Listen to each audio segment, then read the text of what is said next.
It's 2 days since the Lords blocked the Rump Parliament's attempts to pass a law to put the king on trial for treason. Hiding in their country houses, the Lords are hoping that in London the whole business has just gone away. But Cromwell and the Commons have no intention of letting this happen. Now they do something truly revolutionary. This amazing document is the original manuscript of the House of Commons Journal, an account of the daily business of the House. It's more than just a record. It's a minute-by-minute live witnessing of the revolutionary events that were taking place here over Christmas 1648. And here we have the 4th of January. And this unassuming little paragraph is what I'm looking for. Resolved, that the Commons of England in Parliament assembled do declare that the people under God are the origin of all just power, and do also declare that the Commons of England in Parliament assembled, being chosen by and representing the people, have the supreme power in this nation. These two little paragraphs contain a revolution. They're saying that the House of Commons is the sovereign power in the country and that they have no need of the support of the Lords or of the King. In other words, we're going ahead, Britain, or at least England, is now a republic. Although they don't realise that. They don't get what the implications of their actions are on the 4th of January. But the direct implication is that England is ruled directly by Parliament and by the House of Commons.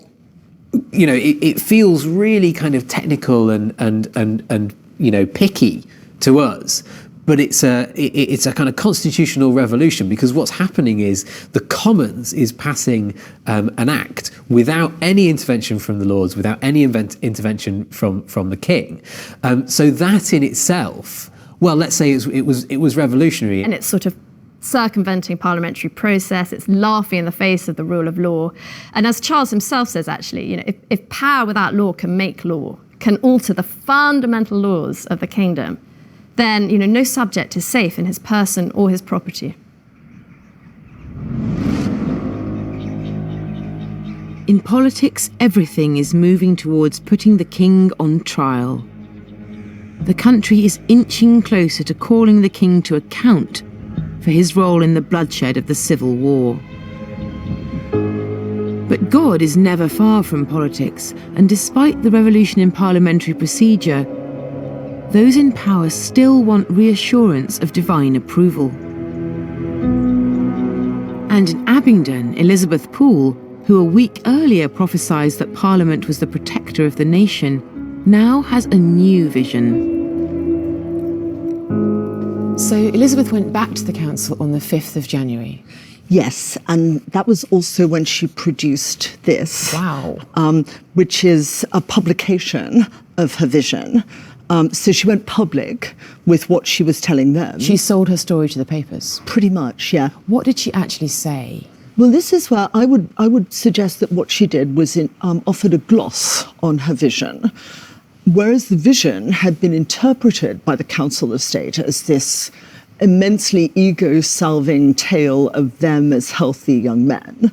A flattering endorsement. Indeed. Poole was evidently dismayed by the way that they interpreted and in a way nicked her prophecy as an endorsement to put the king on trial for his life. She said something that really devastated the council's egos. She recast her vision and explained that for her, the king was the husband and Parliament, including the Army Council, were the wife. And therefore, she said, I'm afraid you can't divorce your husband, because that is the case in English law. You never heard, she said, that a wife might put away her husband. And then to make it a bit worse, she went on as follows. For all that pass by and behold her will say this was a strumpet, and not a faithful wife that rejoiceth at the fall of her husband. And contrariwise, the faithful wife mourneth in secret for him. So she's now casting Parliament as strumpet-like. That's interesting, isn't it? Because from being sort of a strong, virile, masculine figure, Elizabeth is then, in terms of the time, reducing them to a feminine role, Right. and one which is sexually intemperate, strumpet. I mean, Yes. strumpet means tart, doesn't it? Yeah, absolutely. And we think our Wow. parliamentary language is violent now. Yes. I think you would probably be rebuked by the Speaker if you called Boris Johnson a prostitute. That's The quite courageous. Yeah, exactly, but you can also go with the Army Council not overjoyed to hear this. What was the reaction of the council to Elizabeth's words? How did they respond to that? Very unenthusiastic, as you would imagine. They strongly wanted to be able to say, see, God is totally on our side.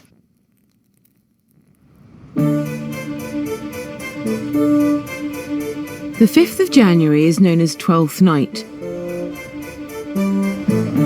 the night when Christmas celebrations come to a raucous end.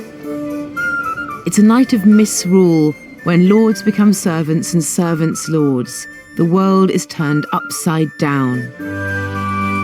Elizabeth Pool's new prophecy could have upturned Parliament's course of action.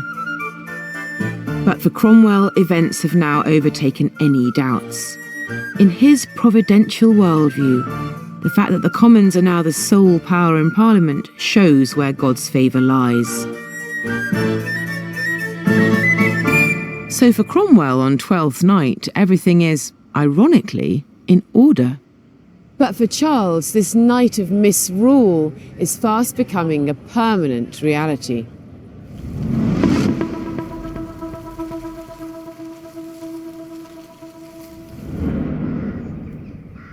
On the 6th of January, 2 days after the Commons have made themselves the supreme authority in the realm, they pass a law to put the king on trial for treason. Finally, the stalemate is broken. Parliament have made their move. Now the king will be forced to account publicly for his part in the Civil War. The Commons choose Colonel Miles Corbett to inform the king. He's known amongst royalists as bull-headed, splay-footed, bacon-faced Corbett. According to reports, Charles receives the news with his usual calm. Later, he comes to walk here on the terrace, looking sadly towards London. No one, he says, has the right to try him except his God and his conscience. Cromwell has decided otherwise. During the 12 days of Christmas, what was once almost unthinkable has now become reality. Parliamentary procedure has been overruled and fundamental constitutional change made. To try a king for treason is such an outrageous, outlandish thing. I mean, this is a man that can cure people just by touching them. You know, there is something Christ-like about him to many people. So to try him is not only radical, but it's almost blasphemous. A law may have been passed in Westminster, but now the challenge for Cromwell and Parliament is to enact it. It just hasn't ever been done. And nobody really knows how to put a king on trial.